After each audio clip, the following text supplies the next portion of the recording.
Hello and welcome to the Jan Suchak. मैं प्रकाश नामदेव आज आपके लिए लाया हूँ वी ग्रिड करंट अफेयर की क्लास, जिसमें मैं आपको 9 मई से 16 मई तक के सारे महत्वपूर्ण करंट अफेयर्स के क्वेश्चन डिस्कस करूँगा और साथ ही उसके जितने भी रिलेटेड फैक्ट हैं वो भी डिस्कस करूँगा।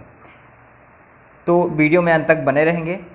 दोस्तों, कल संडे स्पेशल में मैं शाम 5 बजे आपके लिए ला रहा हूँ एक बहुत ही रोचक वीडियो, तो दोस्तों उसको आप देखना मत भूलिएगा। तो चलिए हम आज करंट अफेयर की क्लास स्टार्ट करते हैं। हमारा पहला क्वेश्चन है, हाल ही में किन्हें सीबीएसई के नए अध्यक्ष के रूप में चुना गया है? तो दोस्तों अभी मनोज आहूजा जी को सीबीएसई के नए अध्यक्ष के रूप में चुना गया है। दोस्तों यही हैं मनोज आहूजा और इन्हीं को अभी सीबीएसई के नए निदेशक के रूप में चुना गया है। दोस्तों ये उड़ीसा कैडर के आईएएस ऑफिसर हैं। ये वर्तमान में लाल बहादुर शास्त्री प्रशासनिक एकेडमी में विशेष निदेशक के रूप में कार्य कर रहे हैं और ये अभी अनीता करवाल जी का स्थान ले लेंगे। तो इतनी चीज़ें आप मनोज आहूजा जी के बारे में याद रखेंगे। दोस्तों सीबीएसई के बारे में हम जान लेते हैं। सीबीएसई का पूरा नाम क्या होगा? तो सीबीएसई का पूरा नाम central board of secondary education होगा। इसकी स्थापना कब हुई थी? तो इसकी स्थापना 1962 में हुई थी और इसका मुख्यालय वर्तमान में नई दिल्ली में है। तो इतना ही चीज़ें भी आप याद रखेंगे।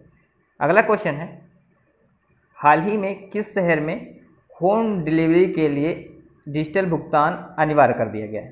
तो दोस्तों अभी अहमदाबाद शहर में होम डिलीवरी के लिए डिजिटल भुगतान अनिवार्य कर दिया गया है। दोस्तों गुजरात सरकार ने यह कदम करेंसी नोट के माध्यम से फैलने वाले कोविड-19 को रोकने के लिए उठाया है। अब ग्राहकों को किसी भी सामान के साथ सीओडी की सुविधा मतलब कैश ऑन डिलीवरी की सुविधा उपलब्ध नहीं होगी। तो इतनी चीज़ें आप याद रखेंगे। दोस्तों अहमदाबाद की बात आई है तो अहमदाबाद से रिलेटेड कुछ जीके के क्वेश्चन हम जानते हैं। दोस्तों अहमदाबाद को भारत का मैनचेस्टर कहा जाता है। ये साबा नदी के किनारे बसा हुआ है। और दोस्तों बहुत ही इम्पोर्टेंट फैक्ट एक मैं आपको बताता हूँ कि अहमदाबाद 1960 से लेकर 1970 तक ये गुजरात की कैपिटल भी रह चुकी है। तो ये भी आप याद रखेंगे। और अहमदाबाद किस राज्य में है? तो ये गुजरात राज्य में है। तो गुजरात के बारे में हम और चीज़ें जानते हैं। तो गुजरात की कैपिटल क्या है? गुजरात की कैपिटल गांधीनगर है और इसके सीएम कौन है? विजय रूपाणी। और इसके राज्यपाल कौन है? तो आचार्य देवव्रत। तो इतनी चीज़ें भी आप याद रखेंगे। अगला क्वेश्चन है, हाल ही में कौन फेड कप हार्ट अवार्ड जीतने वाली पहली भारतीय महिला बन गई है? तो दोस्तों अभी सानिया मिर्जा जो है तो फेड कप हार्ट अवार्ड जीतने वाली पहली भारतीय महिला बन गई हैं। दोस्तों सानिया मिर्जा को ये अवार्ड क्यों दिया गया है? तो सानिया मिर्जा को यह अवार्ड सफल वापसी के लिए दिया गया है। और इनके बारे में हम कुछ और जनरल नॉलेज जानते हैं। तो इनको अर्जुन पुरस्कार कब मिला था? तो 2004 में इनको अर्जुन अवार्ड से सम्मानित किया गया था। 2006 में ये पद्मश्री अवार्ड से सम्मानित हुई थी और 2009 में भारत की तरफ से ग्रैंड स्लैम जीतने वाली पहली भारतीय महिला भी बन गई थी। इतनी चीज़ें आप सानिया मिर्जा के बारे में भी याद रखेंगे। दोस्तों अब अंतर्राष्ट्रीय टेनिस महासंघ के बारे में हम जानते हैं। इसका मुख्यालय कहाँ है? तो इसका मुख्यालय लंदन में है, यूके में।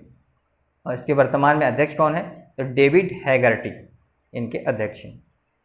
चलिए अगले क्वेश्चन की ओर चलते हैं।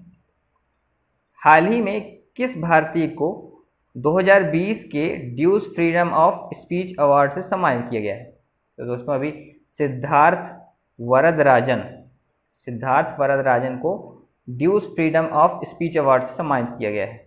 दोस्तों यही हैं सिद्धार्थ वरदराजन और इन्हीं को अभी ड्यूज फ्रीडम ऑफ स्पीच अवार्ड से सम्मानित कर दिया गया है। दोस्तों ये वर्तमान में द वायर के संस्थापक हैं और ये पास्ट में द हिंदू के अखबार के संपादक भी रह चुके हैं। तो इतनी चीज़ें आप याद रखेंगे। और दोस्तों ड्यूज फ्रीडम ऑफ स्पीच अवार्ड क्या है? तो दोस्तों ये दुनिया भर के 14 देशों के 17 पत्रकारों को मीडिया के क्षेत्र में मानव अधिकारों और अभिव्यक्ति की स्वतंत्रता के लिए उत्कृष्ट प्रतिबद्धता दिखाने के लिए हर साल दिया जाता है। तो इस साल भी 17 पत्रकारों को ये 14 देश में के मिला हुआ है। तो भारत कौन है? तो भारत के ये सिद्धार्थ वरदराजन को भी अभी ये उस अवार्ड मिला गया है। तो ये चीज़ें भी आप याद रखेंगे। अगले क्वेश्चन की ओर चलते हैं। अगला क्वेश्चन है, हाल ही में किस देश ने FightChess.com ऑनलाइन नेशंस कप जीता है? दोस्तों अभी चीन ने FightChess.com ऑनलाइन नेशंस कप जीता है। दोस्तों चीन की टीम द्वारा अमेरिका के खिलाफ खेले गए पहले FightChess.com ऑनलाइन नेशंस कप संस्करण में जीत दर्ज की गई है। तो इतनी भी चीज़ें याद रखेंगे। दोस्तों ये ऑनलाइन चेस गेम जो हुआ था, इसमें भारत कौन से स्थान पे था? तो भारत इसमें 5वें स्थान पे था। तो ये भी याद रखेंगे। ये आपकी जीता किसने है? तो जीता चीन ने है। और भारत कौन से स्थान पे रहा है? तो भारत 5वें स्थान पे रहा है। ये भी आप याद रखेंगे। अब हुआ ये कब से कब तक है? तो ये 5 मई से 10 मई के बीच हुआ है। ये भी याद रखेंगे आप। अगला क्वेश्चन है, हाल ही में झारखंड की किस पेंटिंग को जीआई टैग मिल गया है? दोस्तों ये अभी सोहराई खोबर पेंटिंग को झारखंड की पेंटिंग का जीआई टैग मिल गया है। ये भी आप याद रखेंगे। दोस्तों ये पेंटिंग जो है आदिवासी महिलाओं द्वारा फसल काटने और विवाह के समय के दौरान बनाई जाती है। आप ये देख लेंगे, इमेज में भी देख सकते हैं। ये है, यही पेंटिंग है सोहराई खोबर पेंटिंग, और इसी को अभी जीआई टैग मिला है। दोस्तों इसी के साथ अभी तेलंगाना के तेलिया रुमाल को भी जीआई टैग मिला है। तो ये भी आप याद रखेंगे। दोस्तों झारखंड की अभी पेंटिंग को जीआई टैग मिला है, तो इसके कुछ क्वेश्चन जान लेते हैं। तो दोस्तों झारखंड की जो कैपिटल है वो रांची है, और इसके सीएम वर्तमान में हेमंत सोरेन है, और वर्तमान में की राज्यपाल कौन है? तो श्रीमती द्रौपदी मुर्मू इसकी राज्यपाल है। ये भी आप याद रखेंगे। अगला क्वेश्चन है, हाल ही में किन्हें भारतीय पुरातत्व सर्वेक्षण की नई महानिदेशक या डीजी के रूप में चुना गया है? तो दोस्तों अभी वी विद्यावती जी को भारतीय पुरातत्व सर्वेक्षण की नई महानिदेशक के रूप में चुन लिया गया है। दोस्तों ये 1991 बैच की कर्नाटक कैडर की अधिकारी हैं। वर्तमान में ये भारत सरकार की अतिरिक्त सचिव हैं। आप इमेज में उनको देख सकते हैं, यही हैं विद्यावती जी, और इन्हीं को अभी भारतीय पुरातत्व सर्वेक्षण की नई महानिदेशक के रूप में चुन लिया गया है। दोस्तों भारतीय पुरातत्व सर्वेक्षण की स्थापना कब हुई थी? तो ये 1861 में हुई थी। और इसके संस्थापक कौन है? सबसे ज़्यादा इम्पोर्टेंट क्वेश्चन यही है, इसके संस्थापक कौन है? Alexander Cunningham. और वर्तमान में इसका मुख्यालय कहाँ है? तो नई दिल्ली में है। ये भी आप याद रखेंगे। अगला क्वेश्चन है, हाल ही में किस संस्था द्वारा ऑटोमेटेड रिस्पायरेटरी असिस्ट डिवाइस जो है, इसका हिंदी में नाम स्वचालित श्वसन सहायता उपकरण सुंदरम वेटांगो बनाया गया है? तो इसको किस संस्थान ने बनाया है? तो दोस्तों TVS group, Sundaram medical foundation और आईआईटी मद्रास ने इसको मिलकर बनाया है। इसका काम क्या रहेगा? तो दोस्तों ये एक मशीन है जो कोविड-19 के जो पेशेंट हैं उनको स्वचालित श्वसन सहायता प्रदान करेगा। तो ये भी आप याद रखेंगे। इसको कौन कौन मिलकर बनाया है? तो TVS group, Sundaram medical foundation और आईआईटी मद्रास ने इसको मिलकर बनाया है। ये बहुत ही सस्ता है, तो ये भी चीज़ें बहुत इंपॉर्टेंट रहेंगी। अगले क्वेश्चन की ओर चलते हैं। अगला क्वेश्चन, हाल ही में बेट्टी राइट का निधन हुआ है, वे कौन थी? तो दोस्तों ये बहुत ही फेमस सिंगर हैं, ये बेट्टी राइट जी हैं। आप उनकी इमेज में फ़ोटो देख सकते हैं। ये बेट्टी राइट हैं और इन्हीं का निधन हो गया है। दोस्तों 23 वर्ष की उम्र में इन्होंने अपने सर्वश्रेष्ठ गीत वेयर इज़ द लव के लिए ग्रैमी पुरस्कार भी जीता था। तो ये भी आप याद रखेंगे। दोस्तों बेट्टी राइट का पूरा नाम क्या है? तो बेट्टी राइट का पूरा नाम बेसी रेजिना नॉरिस। क्या? बेसी रेजिना नॉरिस। ये भी आप याद रखेंगे। अगला क्वेश्चन है, हाल ही में यूरोप में कोरोना वायरस फ्री होने वाला पहला देश कौन सा बन गया है? तो दोस्तों स्लोवेनिया देश जो है यूरोप में कोरोना वायरस फ्री होने वाला पहला देश बन गया है। ये भी आप याद रखेंगे। दोस्तों यहाँ टोटल 1464 मामले आए थे, जिसमें 103 जो है मौतें भी हुई थी, और अब ये कोरोना वायरस से बिल्कुल फ्री हो चुका है। दोस्तों स्लोवेनिया मैप में कहाँ है, तो मैप में आप यहाँ देख सकते हैं, ये यूरोप का एक देश है स्लोवेनिया, और यहाँ आप कोरोना बिल्कुल ख़त्म हो चुका है। यहाँ बहुत ही कड़े नियम से इसको ख़त्म किया गया है। दोस्तों स्लोवेनिया के बारे में जान लेते हैं। स्लोवेनिया की राजधानी क्या है? जुबजना इसका राजधानी होगी। और इसकी करेंसी क्या है? तो इसकी करेंसी यूरो रहेगी। और इसकी जो प्रधानमंत्री है वर्तमान में वो कौन है? तो जनेजा जनाजा। कौन? जनेजा जनाजा इसके वर्तमान में प्रधानमंत्री हैं। तो इनको भी आप याद रखेंगे। अगला क्वेश्चन है, हाल ही में कोवास 6800 टेस्टिंग मशीन कहाँ स्थापित की गई है? तो दोस्तों अभी कोवास 6800 मशीन राष्ट्रीय रोग नियंत्रण केंद्र नई दिल्ली में स्थापित की गई है। दोस्तों यह मशीन कोरोना वायरस टेस्टिंग के साथ साथ कई तरह के वायरस बीमारी को भी टेस्ट कर सकता है। दोस्तों अब ये कोरोना वायरस की जो मशीन है, टेस्टिंग मशीन, ये 24 घंटे में 1200 नमूनों की भी टेस्टिंग कर सकता है। मतलब ये बहुत ज़्यादा फास्ट भी है। तो ये भी आप याद रखेंगे। ये कहाँ लगाई गई है? तो राष्ट्रीय रोग नियंत्रण केंद्र। तो इसकी स्थापना कब हुई थी ये भी जान लेते हैं। इसकी स्थापना 1909 में हुई थी। इसका जो मुख्यालय है वो नई दिल्ली में है। और वर्तमान में इसके डायरेक्टर कौन है? तो सुजीत कुमार इसके डायरेक्टर हैं। तो ये भी आप याद रखेंगे। अगला क्वेश्चन है, हाल ही में G20 देशों के virtual trade and investment ministerial बैठक के दूसरे संस्करण का आयोजन हुआ है। इसमें भारत का प्रतिनिधित्व किसने किया है? तो दोस्तों अभी वर्तमान में जो हमारे केंद्रीय वाणिज्य और उद्योग मंत्री हैं पीयूष गोयल, उन्होंने ही अभी G20 देशों के वर्चुअल ट्रेड एवं इन्वेस्टमेंट मिनिस्ट्रियल बैठक की प्रतिनिधित्व किया है भारत का। ये भी आप याद रखेंगे। दोस्तों G20 देशों में जो अध्यक्षता है अभी किसके पास है? सऊदी अरब के पास है। तो इस बैठक की अध्यक्षता भी सऊदी अरब के वाणिज्य मंत्री माजिद अल कासबी ने की थी। ये भी आप याद रखेंगे। दोस्तों G20 क्या है? तो G20 एक समूह है जिसमें 19 देश और एक यूरोपियन यूनियन भाग लेते हैं। ये भी आप जी का क्वेश्चन है तो याद रखेंगे। अगला प्रश्न है, हाल ही में चावल निर्यात संवर्धन मंच की स्थापना हुई है, किसने की है? तो दोस्तों एपिडा एक संस्था है। उसका पूरा नाम क्या है? Agriculture and processed food export promotion development authority. फिर से सुन लेंगे, एपिडा का full form agriculture and processed food export promotion development authority. दोस्तों इसी ने अभी चावल निर्यात संवर्धन मंच की स्थापना की है। तो ये क्वेश्चन भी आप याद रखेंगे।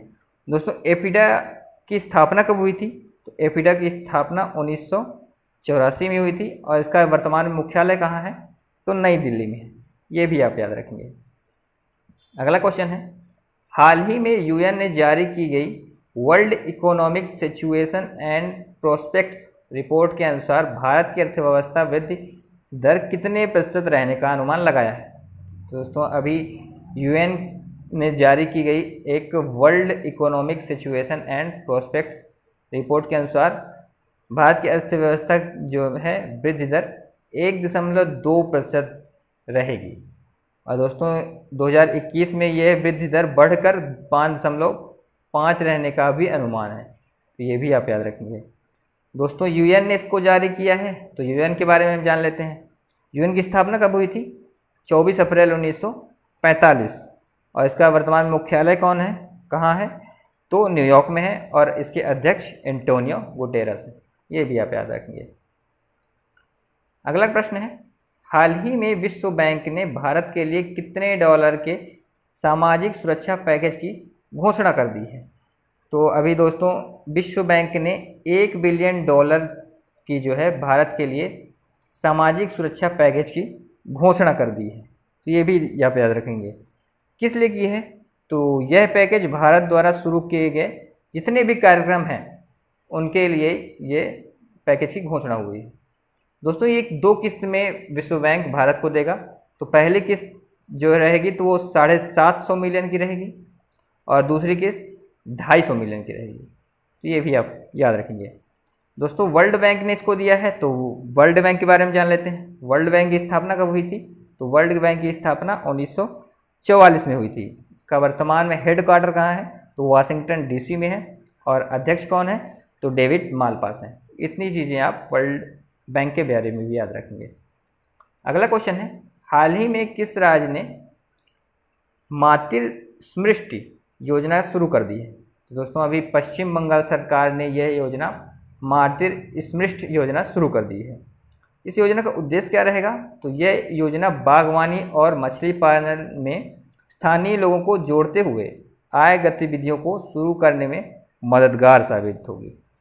तो अभी जो है माफ़ करिएगा, पश्चिम बंगाल सरकार ने ये योजना शुरू कर दी है। तो पश्चिम बंगाल के बारे में हम और चीज़ जान लेते हैं। इसकी कैपिटल कौन है? तो कैपिटल इसकी कोलकाता है। और इसकी सीएम कौन है? तो इसकी सीएम ममता बनर्जी हैं। और राज्यपाल कौन है? तो इसके वर्तमान में राज्यपाल जगदीप धनखड़ है। ये भी आप याद रखेंगे।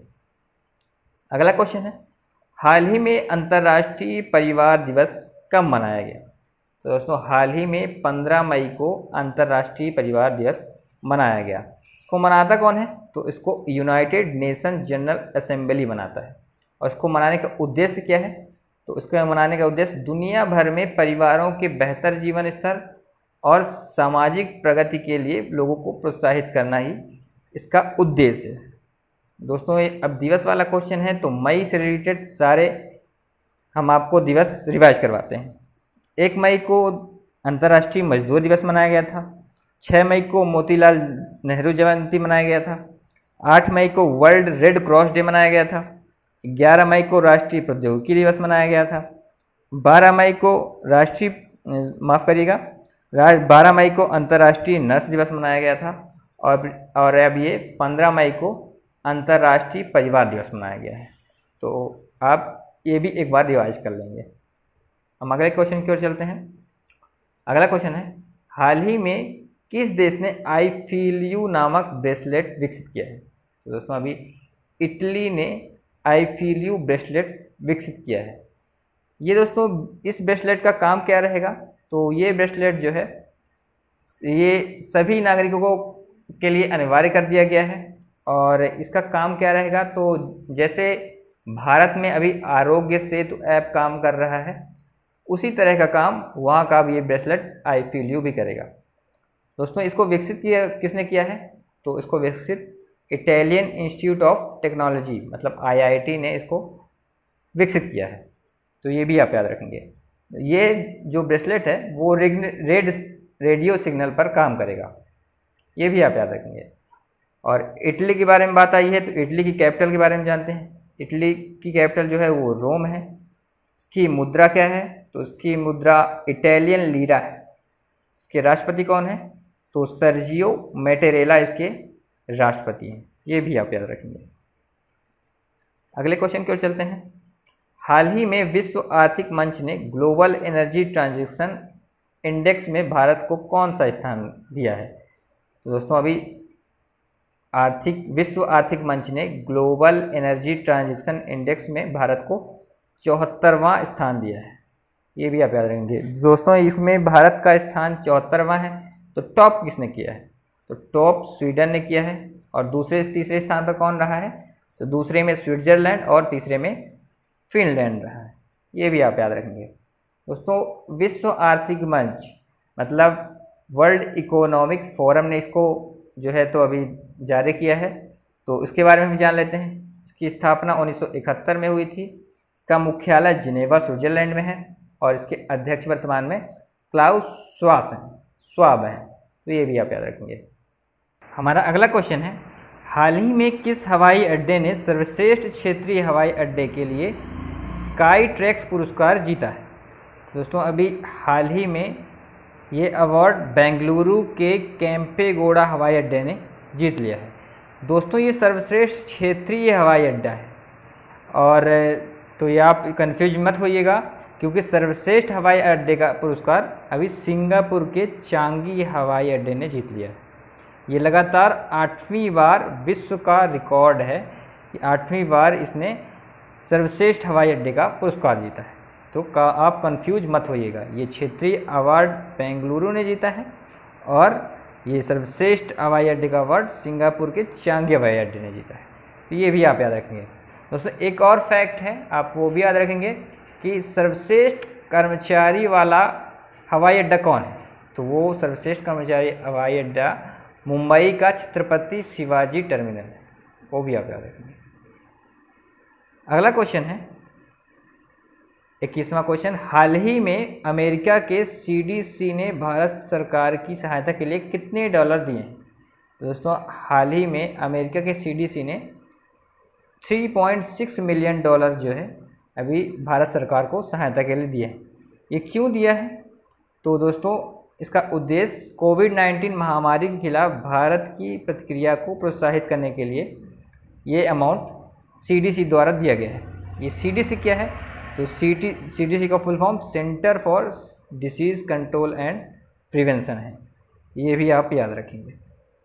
अगला क्वेश्चन है, हाल ही में किस संस्था ने कोविड-19 से लड़ने के लिए union we fight song launch कर दिया है।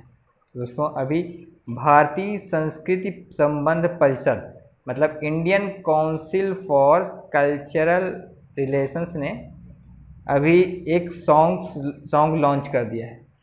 ये सॉन्ग अंग्रेजी बोलकर भारतीय शास्त्रीय संगीत के नोट्स और बीट्स के साथ वसुदैव कुटुंबकम की भावना बढ़ाने के लिए लॉन्च किया गया है। तो ये भी आप याद रखेंगे। कौन सा है इसका टाइटल याद रखेंगे? यूनाइटेड वी फाइट, ये भी आप याद रखेंगे। अगला क्वेश्चन है, हाल ही में रॉबर्टो अजेवेदो ने किस संस्था से इस्तीफा दे दिया है। दोस्तों अभी रॉबर्टो अजेवेदो ने WTO मतलब वर्ल्ड ट्रेड ऑर्गेनाइजेशन से इस्तीफा दे दिया है। दोस्तों ये इस्तीफा इन्होंने क्यों दिया है? तो डोनाल्ड ट्रंप ने जिनेवा स्थित व्यापार निकाय पर अमेरिका विरोधी पूर्वाग्रह और अन्य शिकायतों का आरोप इन पर लगाया था। तो इनके ऊपर डोनाल्ड ट्रंप का बहुत ज़्यादा दबाव होने के कारण इन्होंने अभी WTO से क्या दे दिया है? इस्तीफा दे दिया है। तो ये भी आप याद रखेंगे। दोस्तों WTO के बारे में हम कुछ चीज़ें जान लेते हैं। इसकी स्थापना कब हुई थी? इसकी स्थापना 1 जनवरी 1995 में हुई थी। और इसमें के मुख्यालय कौन है? मुख्यालय कहाँ है? तो उसका मुख्यालय जिनेवा स्विट्जरलैंड में है और वर्तमान में इसके 164 सदस्य राष्ट्र हैं। तो ये भी आप क्वेश्चन याद रखेंगे। दोस्तों इसी के साथ हमारा आज का करंट अफेयर का सेशन समाप्त होता है। आपको वीडियो कैसी लगी आप हमें कमेंट बॉक्स पर ज़रूर बताएंगे। वीडियो को लाइक करिए, सब्सक्राइब करिए और दोस्तों को के साथ शेयर करिए। धन्यवाद। और आप कल 5 बजे शाम को हमारा बहुत ही स्पेशल वीडियो आ रहा है, उसको देखना मत भूलिएगा। तो धन्यवाद।